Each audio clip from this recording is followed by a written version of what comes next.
Livro de Gênesis, capítulo 10. Muito bem. Quem está acompanhando sabe que nós vamos entrar em um dos textos mais fáceis de pregar.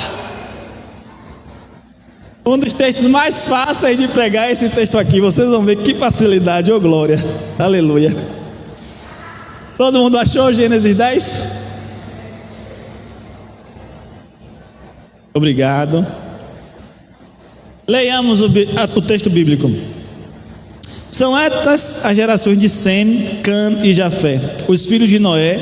A eles nasceram os filhos depois do dilúvio. Os filhos de Jafé foram Gomer, Magog, Madai, Javã, Tubal, Meseque e Tiras. Os filhos de Gomer foram Askenaz, Rifate e Togarma. Os filhos de Javã foram Elissá, Tarsis, Quitim e Dodanim. Estes repartiram entre si as ilhas das nações nas suas terras, cada qual segundo a sua língua, segundo as suas famílias, em suas nações. Os filhos de Cã foram Cuxi, Misraim, Put e Canaã. Os filhos de Cuxi foram Sebá, Avilá, Sabitá, Raamá e Sabitecá. E os filhos de Raamá, Sabá e Dedã. Cuxi gerou Nimrod, que começou a ser poderoso na terra. Foi valente caçador diante do Senhor. Daí dizer-se, como Nimrod, poderoso caçador diante do Senhor. O princípio do seu reino foi Babel, Ereque, Acade e Cauné, na terra de Siná. Naquela terra ele foi para a Síria e edificou Nínive, Reobote-ir e Calá. E entre Nínive e Calá, a grande cidade de Recém. Misraim gerou Ludim, Anamim, Leabim, Nafituim, Patrocim, Casluim, de quem descendem os filisteus e Caftorim. Canaã gerou Sidom, seu primogênito, e Et, e também os jebuseus, os amorreus, os gigazeus, os heveus, os arqueus, os sineus. As famílias dos cananeus se espalharam, os arvadeus, os emareus e os amateus. Depois as famílias dos cananeus se espalharam.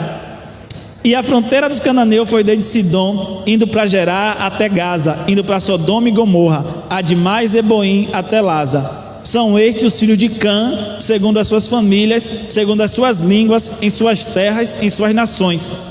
A Sem, que foi pai de todos os filhos de Eber, irmão mais velho de Jafé, também nasceram filhos. Os filhos de Sem foram Elão, Assur, Afaxade, Lude e Arã. Os filhos de Arã foram Uz, Jeter e Mas. Afaxade gerou Salá e Salá gerou Eber. A Eber nasceram dois filhos. O nome de um foi Peleg, porque em seus dias se repartiu a terra, e o nome de seu irmão foi Joctã. Joctã gerou Almodá, Selef, Azarmavé e Gerá, Adorão, Uzal e Dicla, Obal, Abimael e Sabá, Ofir, Avilá e Jobabe. Todos estes foram filhos de Joctã. E habitaram desde Messa, indo para Cefar, montanha do Oriente. São estes os filhos de Sem, segundo as suas famílias, segundo as suas línguas, em suas terras, em suas nações. São estas as famílias dos filhos de Noé, segundo as suas gerações, nas suas nações, e destes foram disseminados as nações na terra depois do dilúvio. Amém? Senhor, muito obrigado pela Tua palavra, e esta é a Tua palavra. Nos orienta, Pai amado, a extrair verdades e princípios bíblicos deste texto, para que o nosso coração se regozije no Teu Filho, em nome de Jesus. Amém. Podeis assentar. Como os irmãos observaram, um texto fácil, um texto simples, um texto amigável para a pregação. No capítulo 10, no versículo 1, Moisés começa novamente com uma frase que ele já tem usado em alguns outros capítulos. São estas as gerações de... Volte comigo um pouquinho aí, no capítulo 2, versículo 4. No capítulo 2, versículo 4, está escrito assim, capítulo 2, versículo 4. Esta é a Gênese dos céus. Essa palavra Gênese também tem a mesma tradução para geração. No capítulo 5 agora, passe um pouco, capítulo 5, versículo 1, ele vai falar: este é o livro da genealogia de Adão. Então, a primeira palavra foi lá em 2, versículo 4, agora no 5, versículo 1. Depois no capítulo 6, versículo 9, ele fala: são estas as gerações de Noé. E depois, no capítulo 10, versículo 1, são estas a geração de Sem, Cã e Jafé. E depois terá novamente lá no capítulo 11, versículo 10, mas deixa lá para frente que vai ser a última vez que essa frase vai aparecer. Por que isso é importante? Eu quero que vocês... A nossa pregação precisa começar com essa frase. Em outros momentos a gente já deu um pouco de ênfase nessa frase, mas agora vai ficar muito mais claro. Porque a gente precisa perceber que Moisés, ao escrever esse texto, o livro de Gênesis, Moisés não é um eu e você que malmente terminou o ensino médio, que malmente terminou a pós-graduação e não sabe escrever um texto muito bem. Moisés, ele é um cara totalmente erudito. Moisés é um erudito da sua época, ele é um sábio da sua época. Quero que vocês lembrem que Moisés, ele foi criado como filho de Faraó, tendo acesso às melhores bibliotecas daquela época. E por que isso é importante você saber? Porque agora Moisés vai colocar todo o seu conhecimento de genealogias e geografias aqui no capítulo 10. Ele tem acesso à genealogia de várias pessoas. Então é provável que Moisés tenha acesso a muitos livros. E aí, na história do dilúvio, na história da criação, ele tem o relato histórico que passou de Abraão até chegar nele, mas também tem livros do Egito falando isso. Quando ele chega na história de Noé, ele tem o relato de Abraão, mas também tem livros do Egito. E quando chega aqui, ele tem as histórias de Abraão, mas esse capítulo nesse capítulo, é provavelmente onde Moisés mais vale dos seus conhecimentos das bibliotecas do Egito, porque ele vai conseguir mapear várias nações. Não necessariamente essas genealogias é simplesmente passado de tradição oral, ou seja, de pai para filho. Essa genealogia que a gente está lendo, é provável que Moisés está fazendo referência a muitos textos que ele teve acesso quando ele estava no Egito. Então, quando ele está pegando o conhecimento que ele tem e colocando dentro de um contexto, ele está explicando que, olha, você conhece os gregos, você conhece os assírios, você conhece os ninivitas, você conhece os brasileiros, você conhece os japoneses? Aí as pessoas falam: conheço, esse veio de Sem, esse veio de Cã e esse veio de Jafé.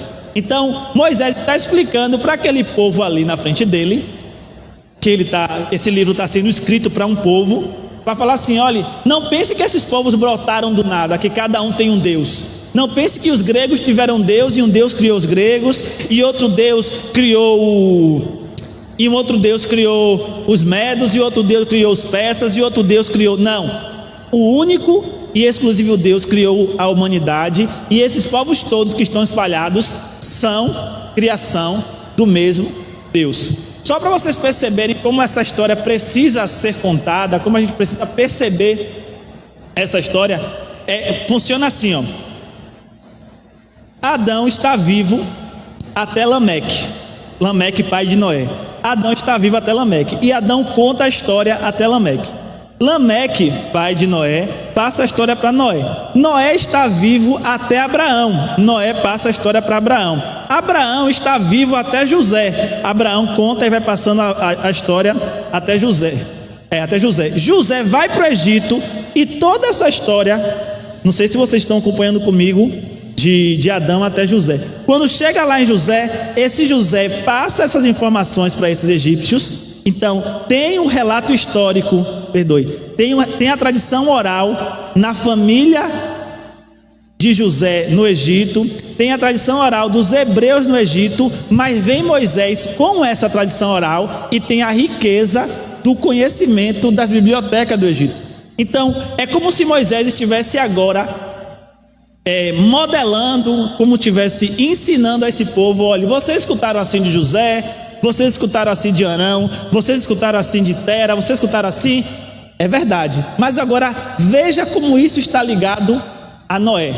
Então os semitas, que a gente vai trabalhar um pouco hoje, eles vão ter essas informações baseado no que o pai contou, no que o avô contou, no que o bisavô contou, Mas Moisés, além disso, além dessa informação, ele vai ter as riquezas de conhecimento lá das bibliotecas do Egito. Então, para você começar a entender o capítulo 10, você precisa parar no versículo 1 e perceber isso. Isso aqui é Moisés mostrando a origem das nações. E aí ele vai dividir em 3 blocos, onde o menor é o bloco de Jafé, o maior é o bloco de Cã e o último é o bloco de Sem.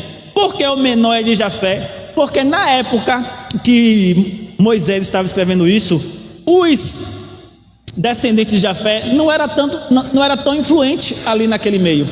É tipo assim, o que é que você sabe sobre o Nepal? Pouca coisa, né?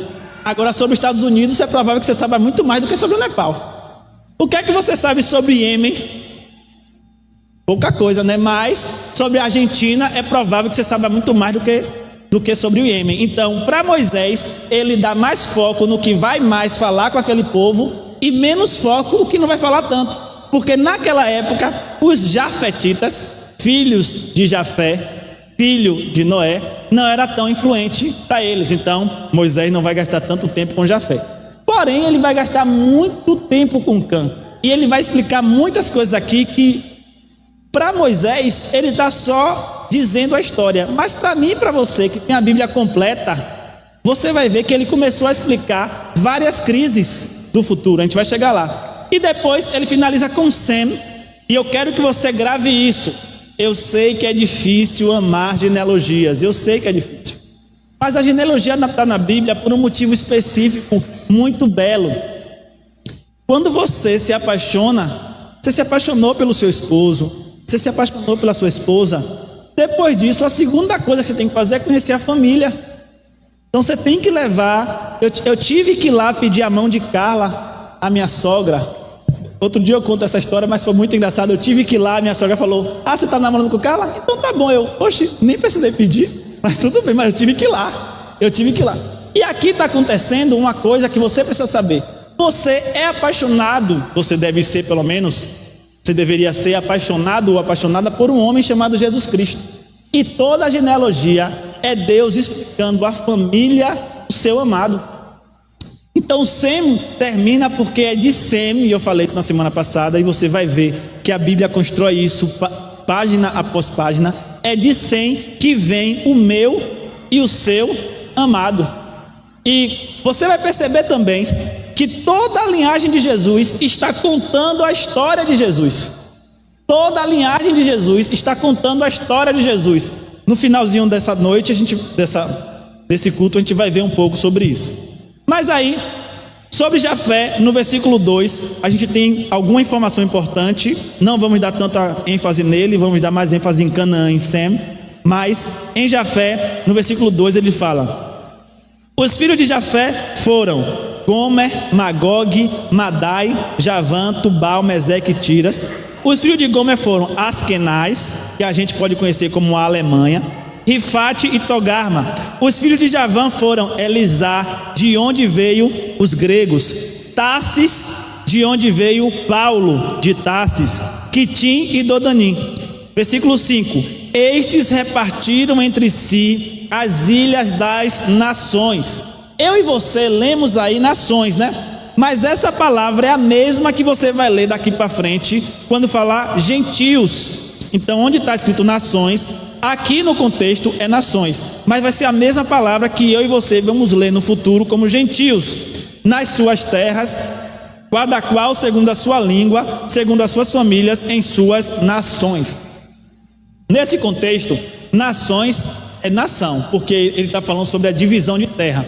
Mas para os judeus, os gentios inicialmente era todo o povo do lado de lá do rio, do lado de lá do mar. Então o judeu, como a gente já pregou no livro de Jonas, o mar para os judeus é lugar de confusão. Então você não vai ver em nenhum lugar da Bíblia os judeus sendo exímios de barcos, exímios em construção navais. Eles sempre vão ser exímios no exército, na agricultura, porque eles ficam em terra firme.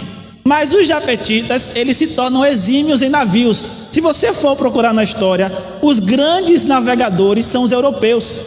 Então isso aqui é familiar, isso é desde sempre. Então esse povo vai para o outro lado do mar e esse povo jafetita, ele se relaciona com o mar de uma maneira que o judeu não se relaciona bem. Então o judeu sabe que os jafetitas são os que estão do outro lado do mar, e é por isso que fala aí que eles repartiram entre si as ilhas das nações, porque na mente de Moisés, naquela época, todo mundo que está do outro lado do mar é ilha, não importa se está do outro lado do mar é ilha. Então esses jafetitas foram para o outro lado do mar, e aí você vai ver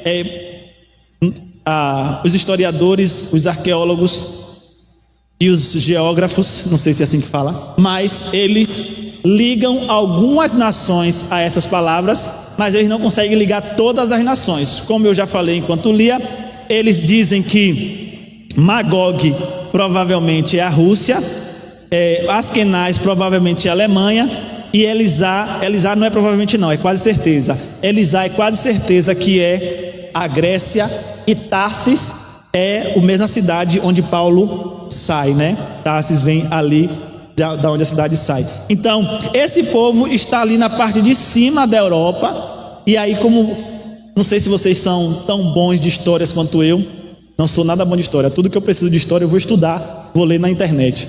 Mas assim, se vocês lembram, teve uma época que o povo da Europa foram para a América, para colonizar a América. Então esse povo lá, essa migração nessa época não tinha acontecido. Então nessa época não se pensa em Estados Unidos, não se pensa no Brasil, só pensa de Europa para cá, nessa época. Então o que aconteceu, a colonização dos Estados Unidos, a colonização do Brasil, a colonização aqui da Bolívia, do Chile, não é essa época. Então os povos que ele está se tratando são os povos antigos. Então para os judeus, o que é importante que a gente saiba, daqui a pouco a gente vai entrar nos camitas e aí vai fazer mais sentido na Bíblia, mas para os judeus o importante é que os jafetitas estão do lado de lá da água. Então tem um mar Mediterrâneo aqui, eles estão lá do outro lado, é o que importa. Até porque você vai ver que no Pentateuco os jafetitas não aparecem muito, quase que não vai aparecer. Os jafetitas vão aparecer em Atos capítulo 2, quando aquelas, se eu não me engano, 15 nações que vai ali para Jerusalém, para a festa de Pentecostes, escuta o povo falando em outras línguas. Aí os jafetitas voltam com muito mais força. E aí é quando se cumpre a promessa que a gente falou na semana passada, que os jafetitas vão entrar na tenda de Sem. Porque a tenda de Sem, falei na semana passada, é a religião. E quando os jafetitas estão ali em Atos 2, que se cumpre a promessa do Pentecostes e várias promessas do Antigo Testamento, onde os gentios serão abençoados pela vinda do Messias, se cumpre ali em Atos 2, esses jafetistas que estão esquecidos reaparecem. E aí você vai conhecer uma pessoa chamada Paulo de Tarso. E aí você vai ouvir sobre o etíope da terra de Candace. Eu acho que é esse como fala. Você vai saber sobre a igreja de Antioquia. Então esse povo que Moisés dá um pequeno foco aqui, vai ser esquecido por bastante tempo. Os profetas vão citar ele em alguns momentos, Ezequiel e Isaías que vai citar muito, porque está falando do tempo do Messias. Mas em Atos 2 eles voltam para cumprir a promessa que a gente leu na semana passada de Jafé, que habita na tenda de Sem. Mas aí no versículo 6, estejam comigo, eu sei que é muitos nomes, mas estejam comigo. No versículo 6 vai falar assim, ó: os filhos de Estã foram Cuxi, Misraim, Pute e Canaã. Os filhos de Cuxi foram Sebá, Avilá, Sabitá, Ramá e Sabitecá. Os filhos de Ramá, Sabá e Dedã. Cuxi gerou Nimrod, que começou a ser poderoso na terra, foi valente caçador diante do Senhor. Daí diz esse, como Nimrod, poderoso caçador diante do Senhor. O princípio do seu reino foi Babel, gravem isso, Ereque, Acade e Calné, na terra de Siná. Daquela terra ele foi para a Síria e edificou Nínive, Rebote-Ir e Calá. Vamos ficar só até aqui. Eu quero que vocês façam novamente um tour comigo na Bíblia. Já fizemos um tour de Adão, a José. Agora você vai fazer um tour comigo de Moisés até Malaquias. Moisés liberta o povo judeu. De qual povo? Moisés liberta o povo judeu. Mas quem é que estava escravizando o povo judeu? Egito. Então Egito é Misraim. Então quando você lê lá Misraim, é Egito, filho de Cã, primeiro inimigo dos israelitas. Aí o tempo vai passar e eles vão entrar em uma terra prometida. Quem é esse povo que ele vai ter que expulsar da terra prometida? Os cananeus, filisteus, jebuseus, remazeus, arvazeus, tudo com eu, eles vão expulsar. Filhos de Cã, inimigo de Israel. Depois o povo vai entrar em guerra. Antes. Quero saber se Carla vai saber isso aqui. O povo vai entrar em guerra antes da primeira deportação. Quem é que eles estão em guerra? Com Nínive, na Síria. Por isso que Jonas não quer ir pregar a palavra para Nínive, porque Nínive guerreava contra os judeus. De novo, Nínive, filho de Cã, inimigo dos judeus. Aí agora, porque Israel pecou muito, eles vão ter a primeira deportação. Quem é que vai deportar a Síria sem ser Carla? Responde. Eu falei aqui na pergunta, ó. Quem é que vai deportar os israelitas da primeira deportação? A Síria, filho de Cã, inimigo dos judeus. E depois Deus vai usar outro povo para deportar os judeus para a última deportação dele. Quem é que vai fazer a última deportação? Babilônia, Babel, filho de Cã, inimigo dos judeus. Quero que você observe que a Bíblia toda, no Antigo Testamento, está contando, escutem isso, uma guerra. E a guerra é entre os filhos de Sem e os filhos de Cã. E quando você percebe que Cã, ele é o inimigo, ele é a estrutura do pecado, a gente vai entender um pouco isso quando a gente falar de Babel e de Nimrod. Você vai ver que essa guerra que eu e você temos no mundo espiritual estava sendo explicada lá no Antigo Testamento. Porque o inimigo de Deus, hoje Satanás, guerreia contra nós. Nós, hoje, os judeus, guerreamos contra o inferno. Mas para Deus ensinar a gente as armas da guerra, como ele trabalha, como ele faz, ele primeiro desenhou uma guerra lá no Antigo Testamento, que era entre os judeus e os filhos de Cã. E aí vocês vão ver que dentro disso aparece uma pessoa chamada Nimrod. Não existe. Eu vi algumas pessoas, quando eu estava estudando sobre o nome Nimrod, eu vi algumas explicações, mas a que as pessoas mais acreditam é que Nimrod significa o rebelde. Eu vou perguntar a você, no campo espiritual, quem é o rebelde? Satanás, o diabo. Se Nimrod significar o rebelde, ele vai explicar muitas coisas e por que Canaã é inimigo dos judeus, por que Babel é inimigo dos judeus, por que Nínive e a Síria são inimigos dos judeus, porque eles são todos ligados à rebeldia de Nimrod. E Nimrod, ele se torna rebelde. Vocês vão entender como é que ele vai ser um homem poderoso na terra agora. Mas ele se torna rebelde porque ele faz o que Adão fez e o que eu e você faz várias vezes. Ele fala: a partir de agora eu quero ser independente. Irmãos, a maior rebelião que a gente pode ter no nosso coração é a independência de Deus. Eu e você não queremos depender de Deus. Por mais que a gente cante, louve, pule e fale assim: eu dependo de Deus. Essa não é a verdade no seu coração. No seu coração você não quer depender de Deus. Você quer que Deus te ajude a gerar sua independência. Então você não quer comida para comer, você quer o dinheiro para comprar comida.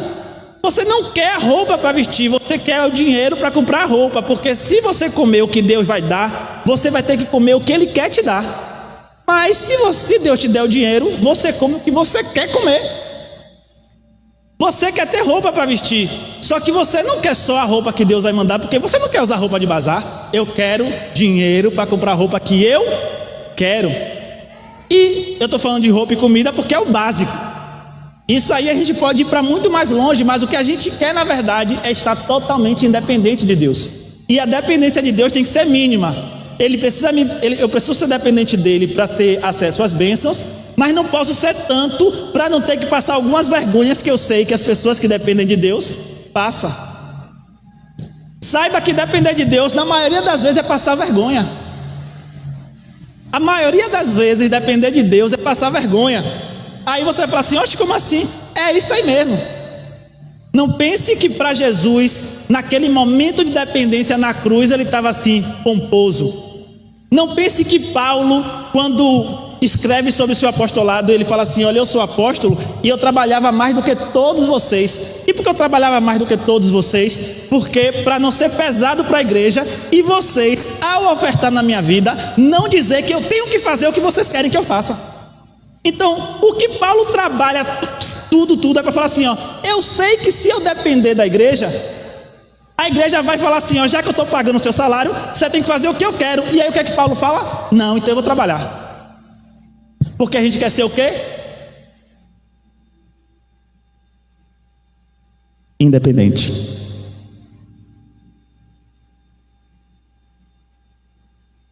Mas aí Nimrod, a figura da rebelião no Antigo Testamento, ele se torna caçador. E aí eu quero que vocês lembrem um pouquinho. Lembrem-se, Moisés, ele é erudito. Moisés, ele escreve tudo que Moisés escreveu foi pensando. Lembre-se que quando Noé desce da arca, o que é que Deus fala? Vou colocar terror dos animais contra vocês. Então é provável que quando Noé desce da arca, os animais e os homens estivessem em guerra. Eu já tinha explicado isso na pregação anterior. Então agora os animais estão fugindo do povo, mas ainda assim é provável que aqueles animais atacassem o povo que desce do dilúvio, desce da arca. Aí Nimrod começa a caçar esses animais. E quando ele começa a caçar, começa a ter segurança naquele lugar. E quando ele começa a gerar segurança naquele lugar, acontece com Nimrod o que aconteceu com Saul.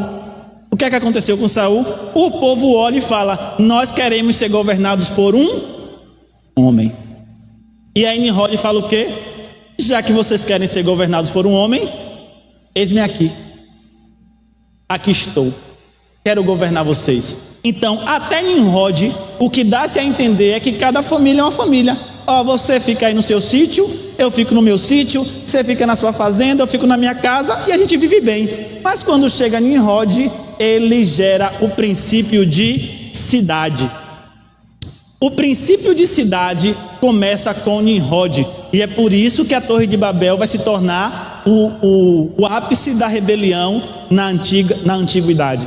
Porque eles agora não estão mais sendo governados apenas por Deus. Eles agora estão sendo governados por um homem. E é por isso que Jesus, quando fala assim, ó, os gentios, as autoridades gentias têm poder sobre os outros. Nós, no entanto, para ser maior, precisamos ser menor. Nós, no entanto, para ser maior, não devemos querer mandar, devemos querer. É tudo ao contrário de Nimrod. É tudo ao contrário do que você aprendeu no colégio.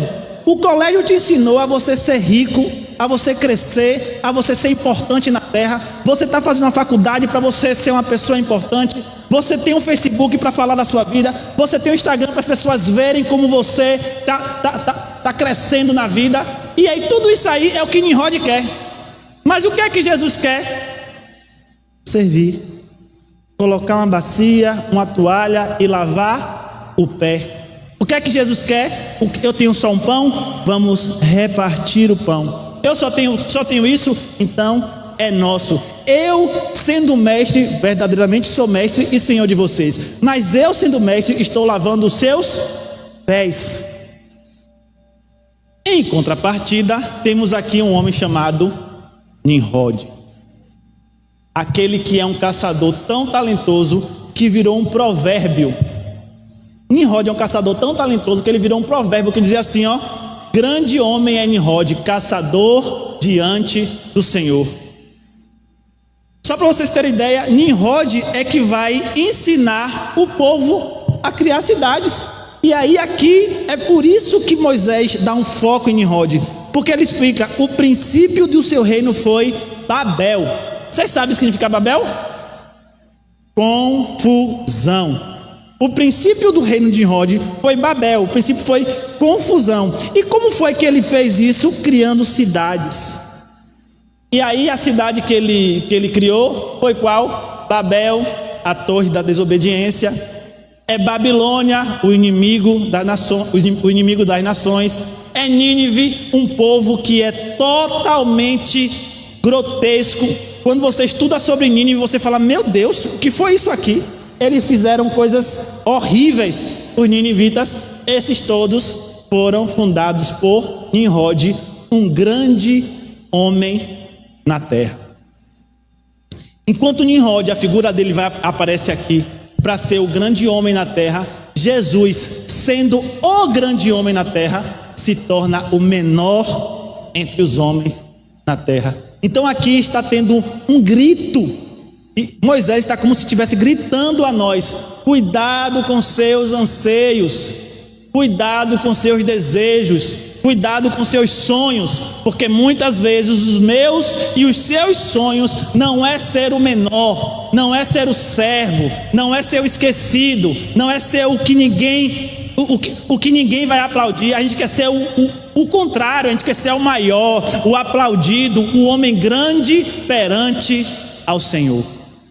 E o homem grande perante ao Senhor, está escrito aqui, foi Nimrod, o homem da rebelião.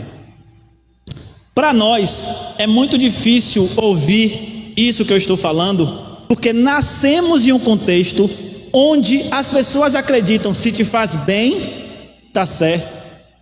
Nascemos em um contexto que a bênção de Deus está atrelada ao que você tem. Nascemos em um contexto que o bom testemunho é um sinal da aprovação de Deus pelo que você está fazendo. E quando esse contexto desenha que você tem que ser grande, você tem que ser independente, você olha que Nimrod era maior ainda e ele é tido como o homem da rebelião, você e eu precisamos repensar: será que eu estou me amoldando ao padrão deste século? Irmãos, o Evangelho, ele grita aos nossos corações para não ser o que a Bíblia já mostrou que os homens maus foram. Então, eu estou fazendo aqui, eu espero que vocês percebam a total diferença entre Nimrod e Jesus. E quando você estuda a história de Nimrod, você vai perceber que a maioria dos nossos anseios tem muito a ver com os anseios de Nimrod, de ser grande na terra, de ter coisas nesta terra. Então, enquanto eu e você, o sonho tem uma casa própria e um carro próprio, o sonho de Nimrod era ter cidades. É só um pouco mais megalomaníaco, mas é a mesma coisa, ter coisas nesta terra. Enquanto Jesus vai totalmente em contra de Nimrod e fala: não ajunteis tesouro na terra, mas ajunteis tesouro no céu, onde nem a traça nem a ferrugem corrói. E aí no versículo 15, Canaã gerou Sidom, seu primogênito, o Et, e também os jebuseus, os amorreus, os gigazeus, os heveus, os arqueus, os sineus, os avadeus, os emareus, os amateus.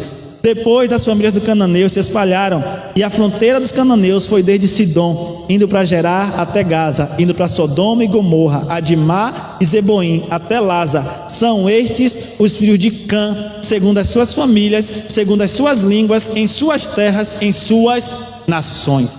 Aí você vai ver novamente que Cã agora, observe que o relato de Cã, Moisés é fora da curva. O relato de Cã mostra que, o relato da família de Cã mostra que eles se tornaram homens grandes. Qual é a terra que mana leite e mel? A terra onde os cananeus estão.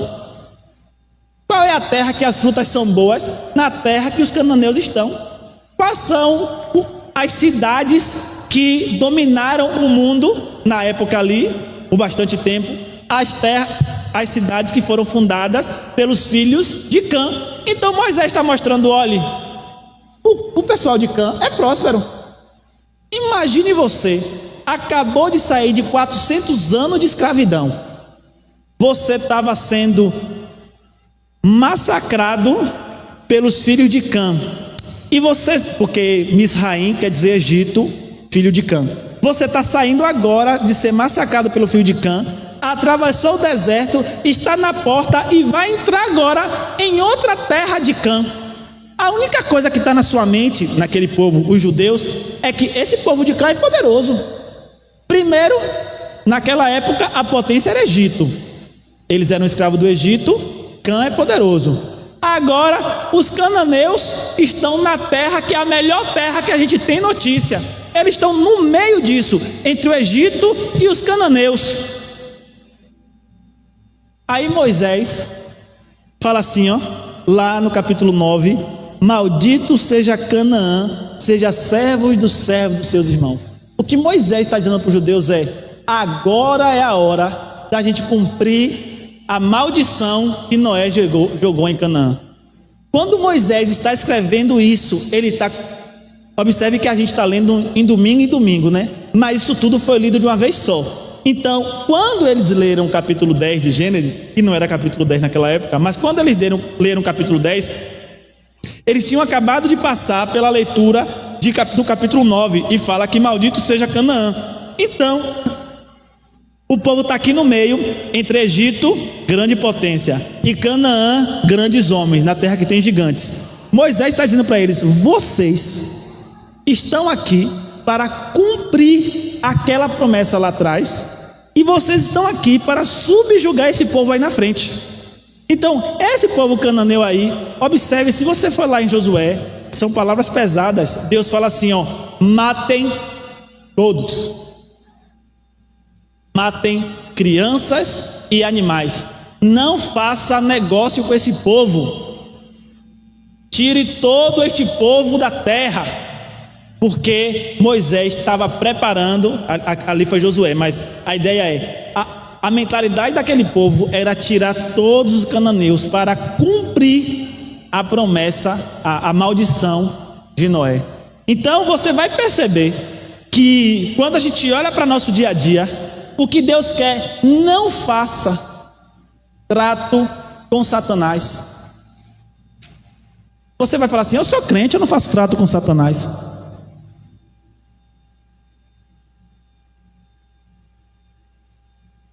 Tem crente que quando perde alguma coisa fala assim, ó: São Longuinho.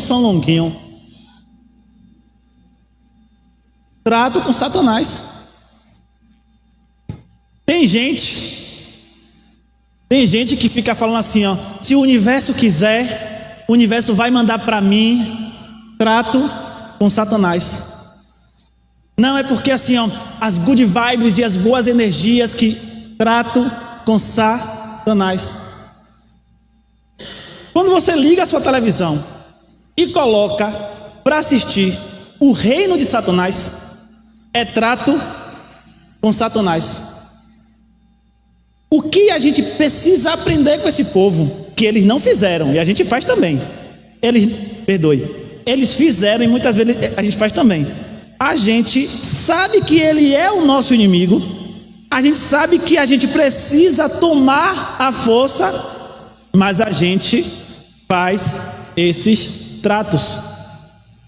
Todo mundo sabe que tela não faz bem para a criança, mas ela está gritando, ela está chorando, ou me estressa.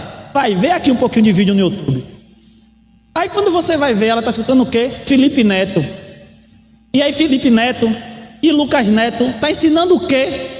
Um dia desse eu estou olhando o celular e está Lucas Neto: eu sou a bruxa e vou te pegar. E eu falo: oxe, o que é isso aqui, rapaz? De vez em quando a Alexa está colocando música infantil lá em casa, toca, e do nada toca Lucas Neto: você está em um pântano negro e tem um elfo querendo te pegar. Eu: Alexa, cala a boca, Alexa. Porque Satanás está tentando entrar. Você pode falar: ah, isso é maluquice. Tudo bem. Os judeus falaram a mesma coisa e fizeram um trato com os cananeus. Satanás está tentando sempre as mesmas estratégias que está aqui no Antigo Testamento. O convite para mim e para você é olhar essas estratégias e falar assim, ó, aqui não, Satanás. Aqui não, Satanás. E comece a perceber como Satanás é sutil em muitas coisas. Você acha que o problema que nós temos hoje com a homossexualidade não é uma estratégia de Satanás para minar a igreja? Você acha que o divórcio alastrado no Brasil não é uma estratégia de Satanás para minar a igreja? Aí eu vou te perguntar, com quem aprendemos isso? Novela da Globo, 9 horas. Com quem aprendemos isso? Com o seriado que a gente assiste das pessoas normalmente. Foi ali que a gente aprendeu isso. Só que, naquela época, quando alguém falava isso, falava, você é muito rude, você é muito conservador, você é muito tradicional, Deus não liga não. Agora a gente está aí onde a gente está hoje, lidando com um monte de problema porque fizemos tratos com Satanás. E no versículo 21 ele vai falar assim, ó, a Sem, que foi pai de todos os filhos de Eber, irmão mais velho de Jafé, também nasceram filhos. Os filhos de Sem foram Elão, Assu, Afaxade, Lude e Arã. Os filhos de Arã foram Uz, Jeter e Mas. Afaxade gerou Salá e Salá gerou Eber. A Eber nasceram 2 filhos, o nome de um foi Peleg, porque em seus dias se repartiu a terra, e o nome do seu irmão foi Joctã. Aqui tem 2 nomes importantíssimos que a gente precisa, já estou finalizando, mas que a gente precisa ver com calma. Eber era um homem tão importante que a única coisa que a gente sabe de Eber é que o nome dele é o nome de uma língua. Então o Antigo Testamento foi escrito na língua hebraica, que vem do Eber, e foi dado o nome do povo de Deus, que o povo de Deus é o povo hebreu. Então Eber é uma pessoa muito importante, e o nome do Eber é o homem do lado de lá. Na minha interpretação, aqui está fazendo referência com certeza ao homem espiritual. Eber não é deste lado, é como Enoque, é um homem que anda com Deus. Por isso que a Bíblia, você vai ver várias vezes, a Bíblia falando que Eber foi um homem grande na terra, porque Eber provavelmente era servo de Deus. E ele teve um filho chamado Peleg, em seus dias se repartiu a terra. E o que é que isso quer dizer? Em outras palavras, que esse relato aqui, ele é um relato que acontece, esse relato, ele está contando uma história, e ele vai chegar lá na Torre de Babel, e a Torre de Babel está acontecendo dentro do capítulo 10. A Torre de Babel não acontece depois do capítulo 10. A Torre de Babel acontece dentro do capítulo 10. E aí as pessoas entendem que quando Peleg nasceu, nos dias que Peleg estava crescendo, é que acontece a Torre de Babel, e Deus separa as línguas. E aí as nações se dividem depois da Torre de Babel. Então quando você leu e eu li aí, e estes repartiram entre si as ilhas das nações, nas suas terras, cada qual segundo a sua língua, e depois a gente leu de novo na família de Cã. São estes os filhos de Cã, segundo as suas famílias, segundo as suas línguas, em suas terras, em suas nações. Essas divisões é provável que só tenha acontecido na época de Babel, porque inicialmente o povo estava ali ao redor de Noé. O povo estava ali ao redor daquela terra que estava, pense, que tinha muitos animais. Existe os animais ali nas florestas, na selva, selvagens, e era melhor que todo mundo estivesse junto. Só que quando Nimrod começa a crescer as cidades ao redor, esse povo começa a se espalhar. Nimrod olha, isso vai ser explicado na Torre de Babel, e fala, nós não podemos nos espalhar, vamos fazer uma torre, todo mundo mora junto, e a gente faz o nosso nome célebre sobre a terra. Aí Deus fala, não, a ordem que eu dei foi, multiplique-se e espalhem-se sobre a terra. Aí Deus vai e confunde a língua desse povo, e esse povo agora é repartido entre famílias. Então é provável que isso, que a Torre de Babel, tenha acontecido nos dias de Peleg. A gente vai ter que passar por Peleg daqui a 2 semanas, quando a gente entrar só na descendência de Sem, e aí eu entro com um pouco mais de detalhe nesse texto. Mas vamos já para o final, versículo 30. E habitaram desde Messa, indo para Cefar, montanha do Oriente. São estes os filhos de Sem. segundo as suas famílias, segundo as suas línguas, em suas terras, em suas nações. São estas as famílias dos filhos de Noé, segundo as suas gerações, nas suas nações, e destes foram disseminadas as nações da terra depois do dilúvio. Então, o que eu quero que você perceba é que Moisés está mostrando para esse povo aqui três coisas. Primeira coisa, o povo jafetita está longe, não se importa muito não. O povo de Cã são seus inimigos. Vocês, israelitas, são inimigos dos filhos de Cã. Então, isso tem que ficar claro na mente dos israelitas, porque eles vão agora entrar na terra prometida. E os filhos de Sem são pessoas importantes na terra. É isso, em resumo, que essa genealogia está tentando nos dizer. Ele está tentando dizer para os israelitas. Para nós, o que a gente tira, primeira coisa é que as promessas de Deus, lembre-se que na época dos patriarcas, a voz deles eram lei.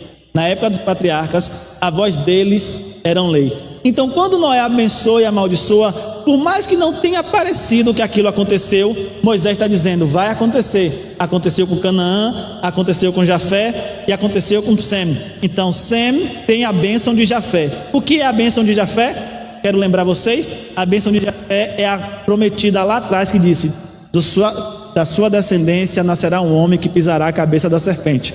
Então Noé diz, Sem, a sua bênção é a bênção de Jafé. Então as pessoas entendem que o Messias vinha de Sem. Aí tem a outra bênção, Jafé habitará na tenda de Sem. Só que isso fica apagado até a vinda de Jesus. Quando Jesus vem, essa promessa se cumpre. Mas a promessa de Canaã, que ele seria servo de todos, também demora para acontecer. E só acontece quando eles entram na terra prometida. Então Deus, ainda assim, essa genealogia está mostrando, Deus vai cumprir. Pode demorar 400 anos, pode demorar 1.500 anos, pode demorar 2.000 anos, mas Deus vai cumprir. A Bíblia fala que Jesus vai voltar, mas até hoje não voltou. Espere. E se a Bíblia falou que ele vai voltar, ele vai voltar. Confie que se Deus prometeu, ele vai cumprir. Depois, Moisés explicou para os israelitas judeus, não faça trato com os cananeus. O que é que a gente aprende hoje? Por favor, não faça trato com Satanás. Se tem alguém para perdoar, perdoe. Não se rebele. Seja humilde. Seja simples. Ame o evangelho. Não abra as portas da sua casa através da televisão, através do celular, para as coisas de Satanás. Seja cauteloso com seus olhos, seja cauteloso com seus ouvidos, seja cauteloso com a sua mente, para que você não abra espaço para o mesmo que operou lá nos cananeus, opere na nossa casa. Porque no final, o que Satanás está como um leão ao nosso derredor, procurando a quem ele pode tragar. E por fim, perceba que se você estiver ligado em Deus, Ele te fará importante, assim como Ele fez Éber importante. Não queira como Nimrod ser importante pelas suas próprias mãos. Não queira ser como Nimrod, ser grande nessa terra pelas suas próprias mãos. Não queira ser como Nimrod, o conquistador. Não queira isso. Isso vai te levar para os males deste mundo, porque ali habita a raiz de todos os males, o amor pelo dinheiro. Nesse caso, em contexto, é um amor pelo poder que o dinheiro te dá. É o amor pela conquista que você vai ter. Então, não lute pelos tesouros desta terra como Nimrod lutou. Lute pelos tesouros do céu, como Jesus lutou. Enquanto eu sei que a gente poderia ficar aqui trazendo geografia e história nesse texto. Para quem gosta, aqui tem muita geografia e aqui tem muita história. Mas eu sei que não necessariamente é o que nós queremos hoje. Não é o que a gente precisa hoje. Mas a gente precisa entender que essa genealogia está nos mostrando coisas importantes. Os 3 filhos de Noé geraram toda a população terrena, e sobre eles está as 3 figuras de relacionamento com Deus. Tem os inimigos, cananeus, o povo escolhido, os israelitas, e o povo gentil, os jafetitas. No nosso dia a dia também tem a mesma coisa. Os jafetitas são as pessoas que a gente precisa evangelizar. Os israelitas somos nós, a igreja, e os cananeus é todo aquele filho da desobediência que se opõe ao reino de Deus. Fique de pé.